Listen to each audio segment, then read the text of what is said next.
More than just coincidence. You look around and see the earth, the moon, the sun and the sky, a beautiful creation of Allah. So how could you deny? How can you deny the oneness of Allah?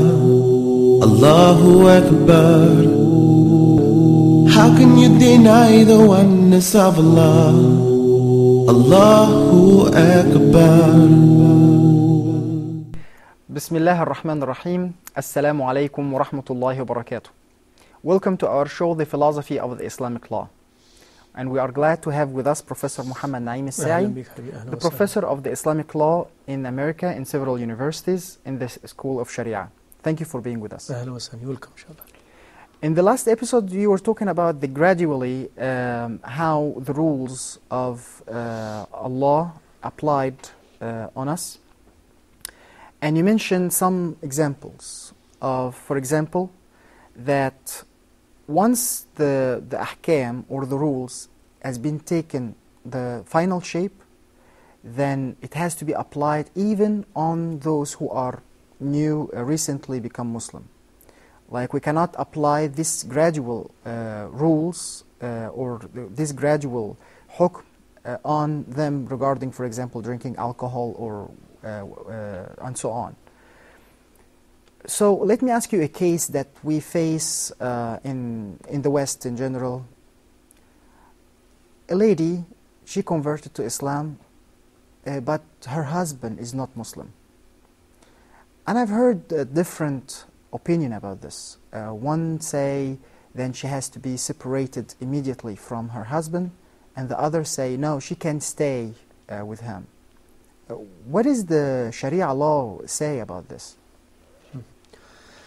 Bismillah ar-Rahman ar-Rahim. Alhamdulillah Rabbil Alameen. Wa sallallahu ala Sayyidina Muhammad wa ala alihi wa sahbihi ajma'in. Allahumma allimna ma yanfa'una wa anfa'na ma 'allamtana wa zidna min ladunka 'ilma. Ij'al kalamana wa aqwalana wa af'alana wa niyatina kullaha khalisatan liwajhika al-karim bi rahmatika ya arhamar rahimin. Ameen. Ameen.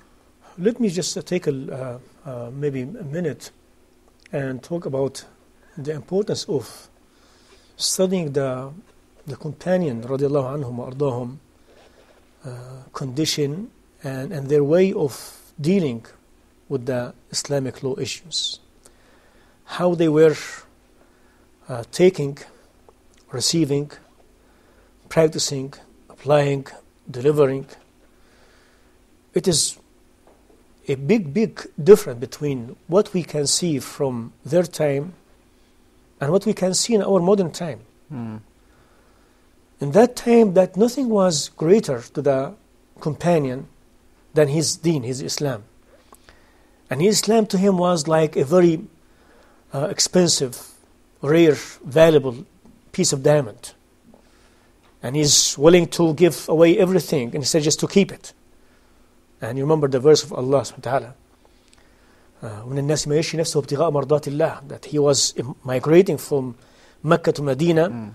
That person, for the sake of Allah, they captured him and they offered him to go back to Mecca al-Mukarramah, return to his old faith and religion. And he said, no, what if I just tell you about money and some kind of gold or silver has saved them in my whole life. You take him and just let me just go. The Sahaba, they were at that kind of belief, that level of faith. So we have to notify the nature of the way of dealing with the Islamic law issues, dealing with Allah address subhanahu wa ta'ala, with Allah's commandment azza wa jal. Unfortunately, we have in our modern days some people, they are in a total different valley, different world, different environment, different atmosphere, different maybe reception of this Islam. They thought that Islam is in need to someone. So when they found someone become Muslim, they feel that it's like a big treasure for the Islam itself, because that comes from their own weakness, their own maybe low condition. As we said in the other episode, the defeated nation does have a certain practice in its life, reflect its social, its educational, its political practice does reflect its weakness, its defeat. And a victorious nation does have different. So the Sahaba, they were a victorious people even before they go from Mecca to Medina. They were victorious within their heart. They were feeling that they are the most luckiest people on earth, having the word of La ilaha illallah Muhammad Rasulullah, this great faith of Allah subhanahu wa ta'ala.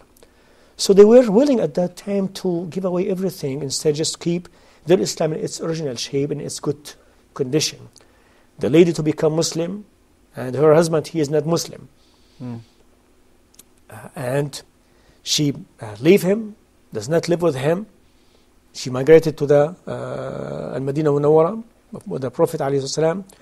One of them was the daughter of the Rasulullah sallallahu alayhi wasallam.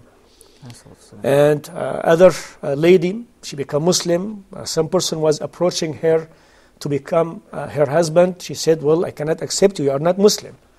But I accept you, and my dowry is going to be your Islam. If you become Muslim and migrate with me, I will accept you. Till they call him Muhajir Qais. That it was called to be Qais, as a Tabarani stated this in his narration. But in any case, the Sahaba, they were in that level of Iman, level of belief, level of faith. Now people, they are thinking that Islam is very weak because Islam reflects their condition. We tell everyone, Islam is not weak.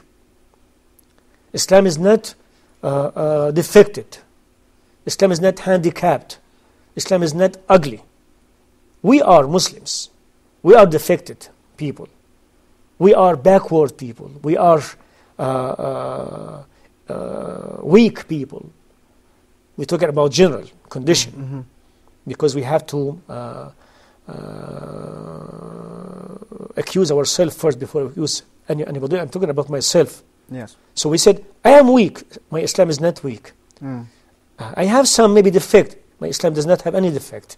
Maybe I look ugly when I present Islam. Islam is not ugly. Islam is so beautiful.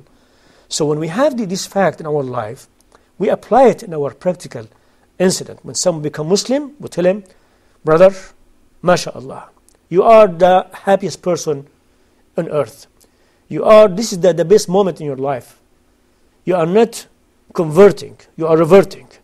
You are regaining your faith, as Allah subhanahu wa ta'ala created you the same way.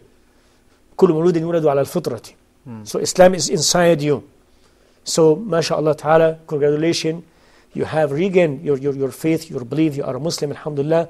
So now show your seriousness, your honesty, your sincerity toward your deen, showing Allah that Allah knows you, subhanahu wa ta'ala, that you are serious in this matter. So, if I tell you some of the Islamic rules right now, what you should say? You should act the same way the Sahaba, the companion, were acting with the Prophet sallallahu alaihi wasallam. Sami'na wa ta'na. The Prophet used to tell them, don't say like people of the children of Israel used to say, we heard and we disobeyed. Say sami'na wa ta'na. Even it was so hard on them sometimes.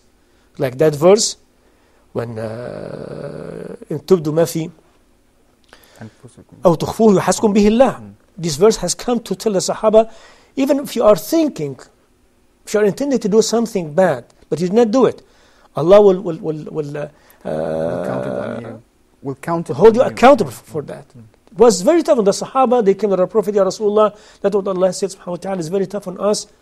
The Prophet was very angry, because he was afraid that the Sahaba will act the same way children of Israel were acting. The Prophet wanted to tell them that don't do it this way. You have to show that you are the people of obedience, people of saying sami'na, we heard and we obeyed. So say that. The Sahaba, they said that. Allah later on, Allah repeated the other verse, لا يكلف الله نفسا إلا وسعها. Allah make easiness on the Sahaba. As we said before, this is the gradually has become this way. So We say that in order to guide a Muslim woman, become Muslim, new Muslim, we tell her, my sister, now you are a new Muslim, mashallah ta'ala, so you have to apply your Islam. Now, what can we do as a Muslims, as a maybe du'at or scholars, to help some new Muslims in their new life, to make it a manageable issue? They're practicing the application of their Islam. We tell everybody in this episode, as we said that in our books, in our lectures, we have to make a big difference to differentiate between the gradual or graduation graduality in the field of applying the rules of Allah subhanahu wa ta'ala, and the graduality in the field of calling fi sabilillah or da'wah. So we can say we have the possibility of gradually call these people in the field of da'wah, but we have no option in the field of application of the Islam. So what difference between graduality in the field of da'wah and graduality in the field of application of Islam, that we should make it very clear, inshallah ta'ala. Inshallah Rabbil Alameen.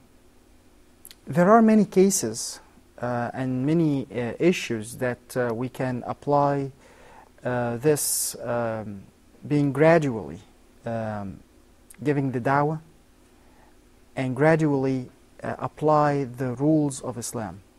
But we said that we cannot gradually apply the rules of Islam. We have to apply the rules of Islam once we know it in the last final shape. All right.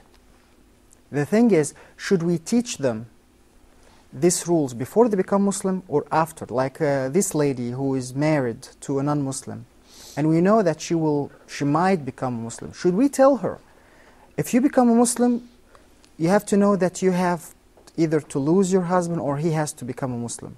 Or we wait till she become a Muslim? Subhanallah. Because some people might be afraid Yes. to mention this point, losing her. Yes. That now is the time to tell everyone what the meaning of the graduality in the field of da'wah, which is acceptable among all Muslim scholars, and which is the first one is not acceptable. Gradually in the field of application of Islam.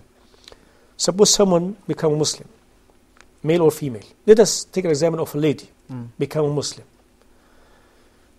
The graduality in the field of da'wah means you do not give her from the circle or the circle of Islamic rules, but what does she need right now? Yes, forgive me, Professor Muhammad. We have to go for a quick break. Please stay with us. We have more to say. How can you deny the oneness of Allah? Allahu Akbar.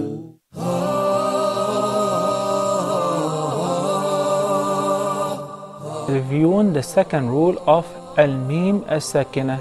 That is the letter mim.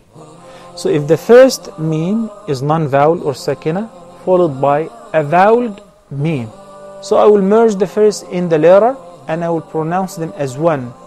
وَآمَنَهُمْ مِنْ. And we spoke abundantly on the virtues of seeking refuge with Allah from the outcast Satan. Especially for the first reciter, he's got to recite it out loud. وَالسَّمَاءِ ذَاتِ الْبُرُوجِ. أعوذ بالله من الشيطان الرجيم. بسم الله الرحمن الرحيم. فإذا جاءت الصاخة. وَإِذَا النُّفُوسُ زُوِّجَتْ. Make sure it's Dhamma. وَإِذَا النُّفُوسُ. Thank you for joining us.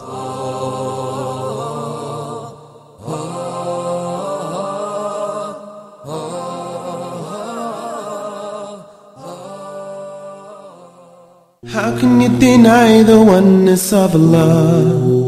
Allahu Akbar. Welcome back.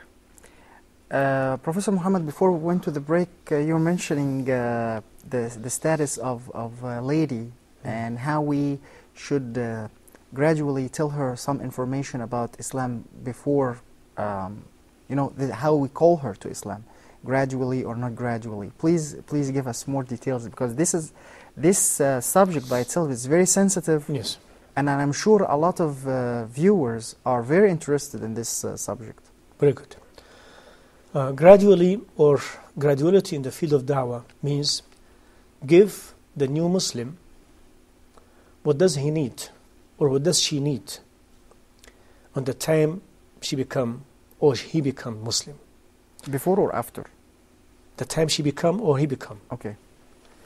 And don't give him or give her some Islamic rules she is not in need to them right now, or he is not in need to them right now. An example: someone become Muslim, and he become Muslim in Shawwal, this lunar Arabic month. Yes. That means after Ramadan. Yes. So he is not in the month of Ramadan. You don't have to tell him about the rules of fasting in Ramadan. But he has to know that there is fasting in Ramadan. He knows, Okay. as a general, Islam being based on this and that, but you don't have to bombard him with some rules. He does not have to know it right now, Okay. because he is not in a condition or in a time to be able to practice it right now.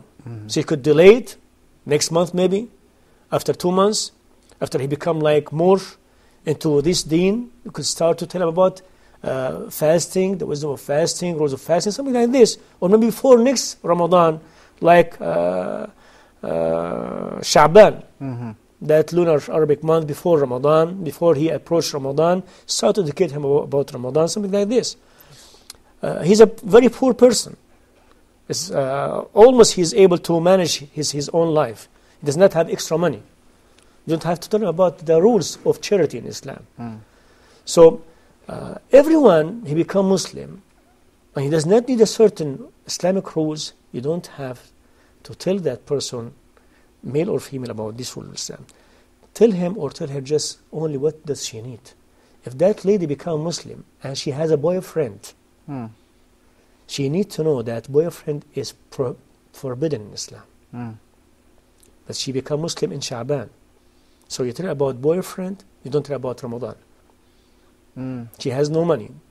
Tell her that you have to pray 5 times a day because she needs to pray right now, and know about the rules of how to prepare herself for praying after she having her period. So any kind of rules she is in need to practice right now, you try to clarify them to her, because she is in need to practice it, or practice them right now. Anything she does not need, you just delay him till the time comes she's in need to know it, and then you start to clarify this issue to her. Now the issue of this lady become Muslim, and she was with the non-Muslim husband. Muslim scholars majority, they don't accept that Muslim lady, she become Muslim and her husband is not a Muslim husband. After he's been approached by Islam, he was offered to become Muslim, and being told that unless you become Muslim, your marriage will be broken with this lady, because Muslim lady cannot be with a non-Muslim husband. And whether we take first opinion or the second one about the period, the time that lady she is allowed to wait for her husband. Some they said the moment she become Muslim, she has to offer her husband to become Muslim. If he refused, immediately her marriage will be broken. So she is considered to be like separated from that husband. Some they said she is able to wait the same period of time as if that she has a divorce from someone.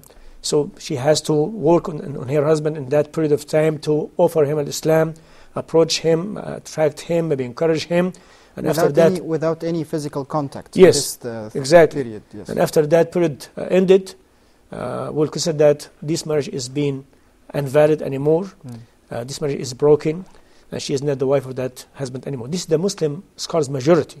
We have one opinion among Muslims scholars to suggest that she is able. It's very weak, it's very rare, it's very unacceptable among Muslim scholars majority, that she's able to stay with her husband as long as she wants, without having any kind of connection between her and her husband, in order to make it easy on this lady. This is the people who adapting this opinion. This is their logic, reason. But I say, I am with the Muslim scholars majority, and we stand for that, and we refer, as we said in the other episode, that the Sahaba, they were not at that attitude, male or female. They were ready to give up everything in this life to keep their Islam and to listen and obey Allah subhanahu wa ta'ala. Islam does not need nobody. Everybody does need this Islam, inshallah ta'ala. So we tell everybody and to try to readopt the Sahaba attitude, the Sahaba understanding for these issues. And we tell this lady, Allah subhanahu wa ta'ala will replace you.